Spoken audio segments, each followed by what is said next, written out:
बिहार लोक सेवा आयोग ने 3 चीटर्स के नाम सार्वजनिक किए हैं। ये तीनों जो चीटर्स हैं वो लड़कियां हैं। आप बिहार में शिक्षक बनने के लिए अब जो है बिहार का अस्थायी निवासी होना अब कोई ज़रूरी नहीं है। कहने का मतलब ये है यहाँ पर कि उपेंद्र कुशवाहा ने नीतीश कुमार की मंशा पर सवाल उठाया है कि बक्सर में जो पुल बना है उस पर भी संकट मंडरा रहा है। कैबिनेट का विस्तार, नीतीश मंत्रिमंडल का विस्तार फिलहाल नहीं होने जा रहा है कि राहुल गांधी केरल के जो वायनाड है वहाँ से अगला लोकसभा चुनाव नहीं लड़कर बिहार से चुनाव लड़े। और मोदी ने भोपाल में कहा है कि 3 तलाक से इस्लाम का कोई संबंध नहीं है। इसकी वकालत करने वाले वोट बैंक के भूखे हैं। ममता बनर्जी वो आज घायल हो गई हैं। उनका जो हेलीकॉप्टर था उसकी इमरजेंसी लैंडिंग कराई गई और ये ऐसा लग रहा है कि अरविंद केजरीवाल की जो परेशानी है, मुश्किल है, वो बढ़ सकती है। कि सरकार बन जाए देश में तो ये जो है सब मिल करके घोटालों की गारंटी जरूर ले सकते हैं। और मतलब तंज था तमाम विपक्षी दलों पर मोदी का। भारत का जो चिर प्रतिद्वंदी है पाकिस्तान की टक्कर जो है 15 अक्टूबर को नरेंद्र मोदी स्टेडियम में होगी। पुतिन ने जो वैगनर ग्रुप के जो विद्रोही हैं, सैनिक हैं, उनसे एक अपील भी की है और उन्होंने कहा है कि आप चाहें तो सेना में शामिल हो सकते हैं। अच्छा, पिछले दिन एक खबर आई थी कि अमेरिका में चीन के जो स्पाई गुब्बारे हैं वो दिखे थे। अब की बार जो है जापान में भी इसी तरह के गुब्बारे देखे गए हैं। नमस्कार, आप देख रहे हैं न्यूज हाट। मैं हूं चंदन झा। यह हमारा खास कार्यक्रम है और इसमें हम आपको देश दुनिया की जो अहम खबरें हैं उससे रूबरू कराते हैं। और सबसे खास बात यह भी है कि इसमें हम आपको सबसे पहले कैरियर की जो खबर है उसकी जानकारी देते हैं। तो आज कैरियर में 3 खबरें हैं। तो पहली खबर यह है कि बिहार बोर्ड ने इंटर में एडमिशन के लिए पहली जो मेधा सूची है वो जारी कर दी है। और अगर आप एडमिशन लेना चाहते हैं बिहार बोर्ड के 11th में तो आपको ofssbihar.in वेबसाइट पे जाना होगा और जो स्टूडेंट लॉगिन है वहाँ पे लॉगिन करना होगा और उसमें जो इंटीमेशन लेटर है उसको डाउनलोड करना होगा, जिसके माध्यम से आपको यह जानकारी मिलेगी कि आपको कौन सा संस्थान अलॉट किया गया है और वहाँ पर आप जो है 3 जुलाई तक वहाँ एडमिशन ले सकते हैं। दूसरी जो खबर है वो है बिहार लोक सेवा आयोग से जुड़ी हुई खबर है और बिहार लोक सेवा आयोग ने 3 चीटर्स के नाम सार्वजनिक किए हैं और इन जो अभ्यर्थी हैं, जिन चीटर्स के नाम सार्वजनिक किए गए हैं, अब वह बीपीएससी की किसी भी परीक्षा में 5 सालों तक शामिल नहीं हो सकते हैं। और ख़ास यह भी है कि तीनों जो चीटर्स हैं वो लड़कियां हैं। एक का नाम सविता है और दूसरी का नाम गीता कुमारी है, जबकि तीसरी चीटर का नाम पूजा कुमारी है। सविता के पास से मोबाइल मिला था परीक्षा के दौरान। वहीं जो है गीता जो है अपनी सीट छोड़कर दूसरे की जगह बैठी थी। तीसरा जो है पूजा कुमारी पर इसलिए रोक लगा दिया गया है बिहार लोक सेवा आयोग के द्वारा कि इनके पास से पूरा का पूरा चिट मिला था। तीसरी खबर भी कहे तो कैरियर से ही जुड़ी हुई है, लेकिन नीतीश कैबिनेट ने बड़ा फैसला लिया है और वह है जो शिक्षक भर्ती से जुड़ी हुई खबर है। और शिक्षक भर्ती को लेकर जो नई नियमावली जारी हुई थी उसमें कैबिनेट ने एक बड़ा संशोधन किया है और उस संशोधन के अनुसार यह है कि आप बिहार में शिक्षक बनने के लिए अब जो है बिहार का अस्थायी निवासी होना अब कोई ज़रूरी नहीं है। यानी ये है कि भारत का कहीं का भी किसी राज्य का नागरिक जो है यहाँ पर शिक्षक बनने के लिए आवेदन कर सकता है। और आपको बता दें कि इस भर्ती के माध्यम से 1,70,000 से ज़्यादा शिक्षकों की भर्ती होनी है। और ख़ास ये है कि आवेदन का काम जो है वो चल रहा है। इसकी आखिरी जो तारीख है वो 12 जुलाई है। और इन सब चीज़ों के बीच इस पर सियासत भी शुरू हो गई है। सियासत की बात करेंगे उससे पहले एक और बात बता देते हैं कि जो शिक्षक अभ्यर्थी हैं, जिनको जो दिन रात शिक्षक बनने का सपना देखते हैं, नौकरी का इंतज़ार कर रहे हैं, उनके बीच में कहे कि अब इस पर काफ़ी चर्चा और शुरू हो गई है, नाराज़गी लोग जाहिर कर रहे हैं।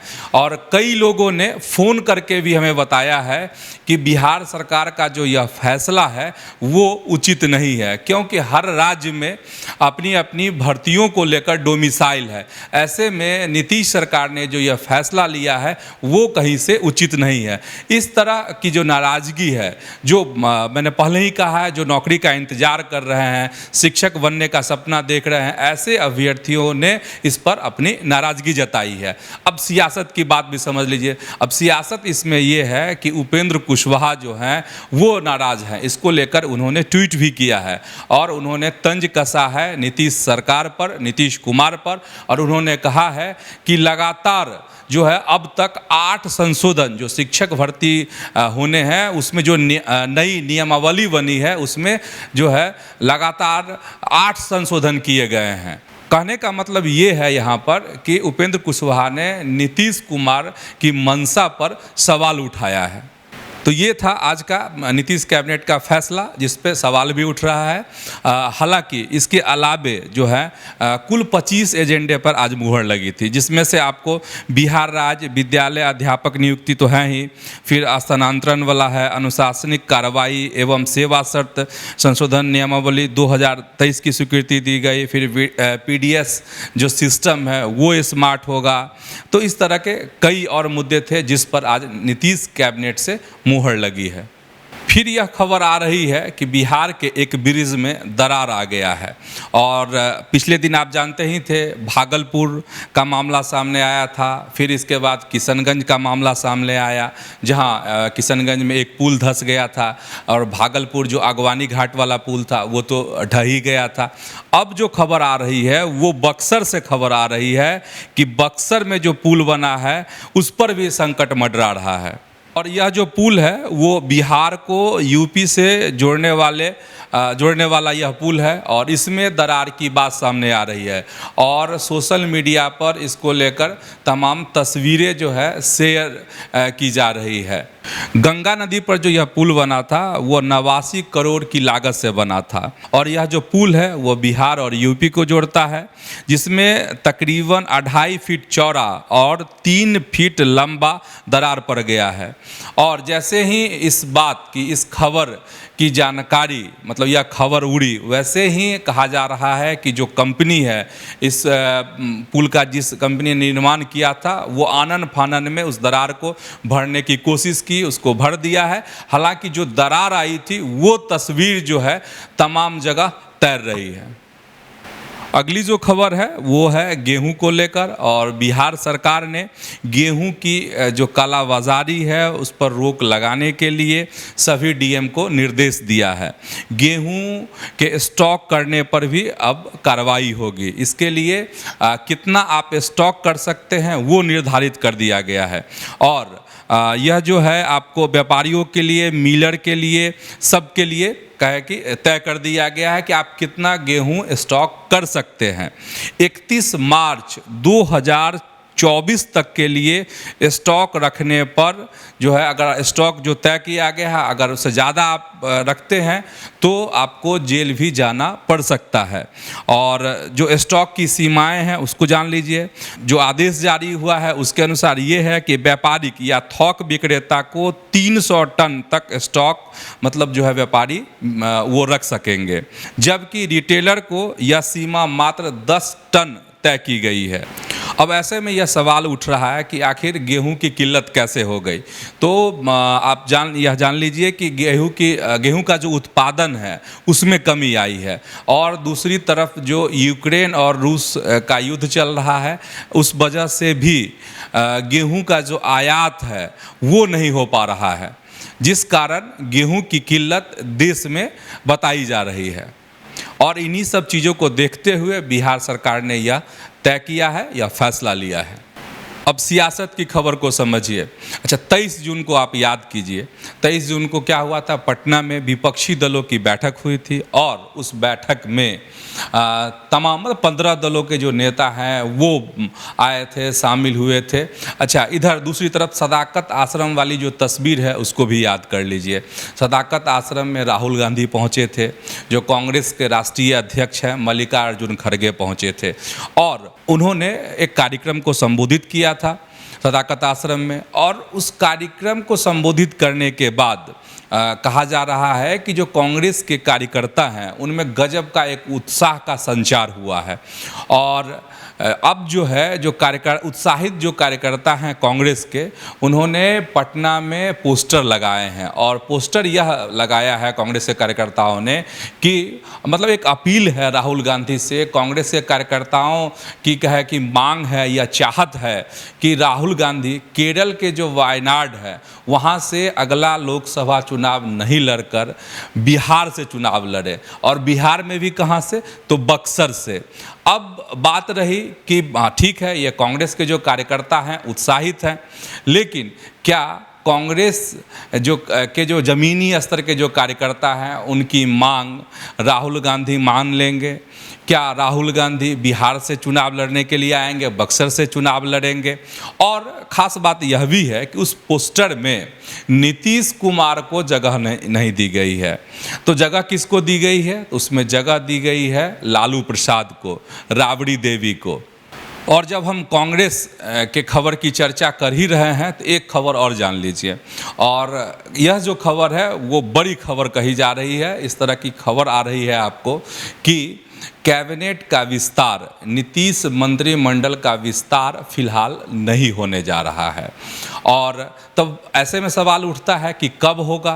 तो जैसी खबर निकल करके आ रही है कि शिमला में जो बैठक है, शिमला में जो मिलन होने जा रहा है तमाम विपक्षी दलों का, उसके बाद होगा। मतलब पूरी खबर ये है कि शिमला में जो बैठक होगी उसके बाद कैबिनेट का विस्तार होगा। मानसून सत्र जब खत्म होगा उसके बाद नीतीश कैबिनेट का विस्तार होगा, जिसमें कांग्रेस के कोटे से 2 मंत्री बनाए जा सकते हैं। अगली जो खबर है हमारी वो नेशनल है, और आज प्रधानमंत्री नरेंद्र मोदी भोपाल में थे और मध्य प्रदेश, राजस्थान, छत्तीसगढ़ और तेलंगाना में इसी साल जो है विधानसभा का चुनाव होना है। साथ ही 2024 में लोकसभा का भी चुनाव होना है। तो इन्हीं सब कहा जा रहा है कि इन सभी चुनावों को देखते हुए जो है नरेंद्र मोदी का भोपाल में कार्यक्रम रखा गया था कि मेरा बूथ सबसे मजबूत। और उस कार्यक्रम को संबोधित करते हुए मोदी ने कई अहम बातें कही हैं। मोदी ने भोपाल में कहा है कि 3 तलाक से इस्लाम का कोई संबंध नहीं है, इसकी वकालत करने वाले वोट बैंक के भूखे हैं। साथ ही मोदी ने यूनिफॉर्म सिविल कोड पर भी अपनी बात रखी और उन्होंने कहा, सावधान किया बीजेपी के कार्यकर्ताओं को, साथ ही देश की जनता को भी कि विपक्ष जो है वो यूसीसी के मामले पर लोगों को भड़का रहा है। और उन्होंने कहा मोदी ने कि एक घर 2 कानूनों से नहीं चल सकता। और उन्होंने यह बात भी कही कि यूनिफॉर्म सिविल कोड पर बीजेपी के जो कार्यकर्ता हैं वो देश की जनता का जो भ्रम है वो दूर करेंगे, घर घर जाएंगे, लोगों को यूसीसी के बारे में विस्तार से बताएंगे। दूसरी तरफ मोदी ने बिहार में जो विपक्षी दलों की 23 जून को बैठक हुई थी उस पर भी चुटकी ली है, तंज कसा है और उन्होंने कहा है कि सभी दलों के घोटालों को मिला दिया जाए तो 20 लाख करोड़ के घोटालों की गारंटी है। कहने का मतलब ये है कि प्रधानमंत्री ने जो तमाम विपक्षी दल के नेता एक मंच पर जुटे थे और उनका यही था कि ये दल जो हैं कुछ नहीं कर सकते हैं, देश का विकास नहीं कर सकते हैं। हाँ, ये हो सकता है कि ये तमाम दल अगर जुट जाए, एक साथ आ जाए, अगर इनकी सरकार बन जाए देश में, तो ये जो है सब मिल करके घोटालों की गारंटी जरूर ले सकते हैं। और मतलब तंज था तमाम विपक्षी दलों पर मोदी का। अब पश्चिम बंगाल चलिए, और पश्चिम बंगाल के कुछ बिहार में हिंसा हुई है। 2 गुट जो है आपस में भिड़ गए थे, जिसमें जो खबर आ रही है 1 लोगों की जान भी चली गई है, कई लोग घायल भी हुए हैं इस हिंसा में, इस झड़प में। और आप सभी जान रहे हैं कि पश्चिम बंगाल में 8 जुलाई को पंचायत का चुनाव होना है। तो जो खबर आई है उसके अनुसार पंचायत चुनाव को लेकर ही 2 गुट आपस में भिड़ गए थे, जिस वजह से 1 लोगों की वहाँ पर जान चली गई। अच्छा, और पश्चिम बंगाल से ही खबर है कि वहाँ की जो मुख्यमंत्री हैं ममता बनर्जी, वो आज घायल हो गई हैं। उनका जो हेलीकॉप्टर था उसकी इमरजेंसी लैंडिंग कराई गई, और लैंडिंग कराने के दौरान ही ममता बनर्जी को जो है पीठ में और घुटने में चोट लगी है। उनको अस्पताल भी ले जाया गया, फिर बाद में वो सड़क मार्ग से जो है अपनी आगे की यात्रा पर निकल गए। अगली खबर हमारी दिल्ली से है, और दिल्ली के जो मुख्यमंत्री हैं अरविंद केजरीवाल, उनके बंगले के रिनोवेशन पर जो खर्च हुआ है उसका अब CAG जो कैग है वो ऑडिट करेगी। और इसको लेकर दिल्ली के LG ने सिफारिश की थी गृह मंत्रालय से, और गृह मंत्रालय ने इसके बाद फैसला लिया है। और आप सभी जानते ही हैं कि इस पिछले दिन जो है काफ़ी सुर्खियों में खबर रही थी कि अरविंद केजरीवाल ने अपने बंगले के रिनोवेशन पर काफ़ी पैसे खर्च किए हैं। और जो खबर उस समय आई थी कि 45 करोड़ रुपए जो है मरम्मत पर, रिनोवेशन पर खर्च किए गए हैं। तो अब जो है इसका ऑडिट कौन करेगा? तो अब कैग करेगा। कहने का मतलब यहाँ है, इस खबर में यह है कि ऐसा लग रहा है कि अरविंद केजरीवाल की जो परेशानी है, मुश्किल है, वो बढ़ सकती है। अगली खबर क्रिकेट जगत से है, और भारत में जो इस साल होने वाले हैं ICC men's one day world cup, उसका जो शेड्यूल है वो जारी हो गया है। टूर्नामेंट की जो शुरुआत है वो 5 अक्टूबर से इंग्लैंड और न्यूजीलैंड के बीच ओपनिंग मुकाबले से होगी, जिसकी मेज़बानी दुनिया का सबसे बड़ा जो स्टेडियम है नरेंद्र मोदी स्टेडियम गुजरात में, वहाँ पे होगा। इसके बाद फाइनल भी इसी मैदान पर 19 नवंबर को खेला जाएगा। भारत अपने अभियान की शुरुआत 8 अक्टूबर को ऑस्ट्रेलिया के खिलाफ चेन्नई से करेगा। सेमीफाइनल मैच मुंबई और कोलकाता में होंगे। 10 टीमों के बीच 50 दिनों तक ये टूर्नामेंट चलेगा, ये भी है। इसके बाद भारत का जो चिर प्रतिद्वंदी है पाकिस्तान की टक्कर जो है 15 अक्टूबर को नरेंद्र मोदी स्टेडियम में होगी। अगली 2 खबर जो है वो इंटरनेशनल है, और पहली खबर रूस से है। आप सभी जानते हैं कि रूस और जो वहाँ की सरकार है, पुतिन की सरकार को विद्रोह का सामना करना पड़ा है। किससे? तो वैगनर ग्रुप से। लेकिन सबसे खास बात यह है कि जो वैगनर ग्रुप का विद्रोह था उस पर रूसी सेना का प्रभाव रहा, और उसने इस विद्रोह को दबा दिया है। इसके बाद रूस के जो राष्ट्रपति हैं व्लादिमीर पुतिन, उन्होंने देश को संबोधित किया है, और जो रूस की सेना है उसको धन्यवाद दिया है, रूस की जनता को धन्यवाद दिया है। साथ ही पुतिन ने जो वैगनर ग्रुप के जो विद्रोही हैं, सैनिक हैं, उनसे एक अपील भी की है, और उन्होंने कहा है कि आप चाहें तो सेना में शामिल हो सकते हैं। और उन्होंने कहा है कि जो पश्चिमी देश हैं वो चाह रहे थे कि रूस के जो नागरिक हैं आपस में लड़े मरे और कट जाएं, लेकिन जो वैगनर ग्रुप के जो लोग हैं वो समझ गए कि आखिर पश्चिमी देश किस तरीके से रूस में साजिश करना चाहता है। दूसरी तरफ यह भी खबर आ रही है कि रूस ने जो वैगनर चीफ के खिलाफ जांच चल रही थी उसको अब बंद कर दिया है। और अगली खबर जो है जापान से है, लेकिन चीन से जुड़ी हुई है। अच्छा, पिछले दिन एक खबर आई थी कि अमेरिका में चीन के जो स्पाई गुब्बारे हैं वो दिखे थे। अब की बार जो है जापान में भी इसी तरह के गुब्बारे देखे गए हैं। इन स्पाई गुब्बारों को लेकर जापान का बयान आया है, और जापान ने कहा है कि अगर इस तरह के स्पाई गुब्बारे फिर से उनके देश में, उनके इलाके में अगर दिखेंगे तो उसे मार गिराया जाएगा। और ऐसा कहा जा रहा है, और जापान ने यह दावा भी किया है कि ये जो स्पाई गुब्बारे हैं वो चीन के हैं। तो आज के कार्यक्रम में बस इतना ही। ऐसे ही जुड़े रहिए हमारे साथ, देखते रहिए न्यूज़ हाट। धन्यवाद, नमस्कार।